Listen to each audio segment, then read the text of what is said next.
Hello, in this video I'm gonna show you if Motorola Moto G04 and the G04s support Dolby Atmos, and the answer is yes, it does support. We can go to the settings, and then in the settings we can go to sound and vibration, and then at the top we have Dolby Atmos. If we tap on it, then we'll open the app related to Dolby Atmos, and now we can tap settings in the bottom left corner of the app or the screen.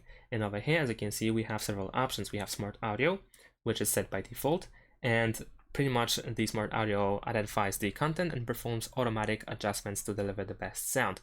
However, at the same time, we can also choose one of these categories in order to set the setting by ourselves. So for instance, we have music, film, game, podcast, and custom, all of which can be also customized. So if we tap on the pen icon on the right side, then we will see the equalizer as well as the volume leveler. So we can adjust the equalizer. We can set it to brilliant treble, bass boost, vocal boost, and flat, at least in the case of music.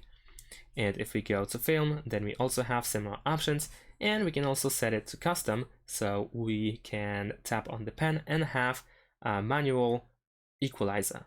We can adjust the equalizer by ourselves, or we can use one of these 3 additional presets similar to as it was before. And of course the volume leveler, which can be enabled and disabled. And that's pretty much it. Thanks for watching, leave a like and subscribe to my channel, and see you in my next videos. Bye!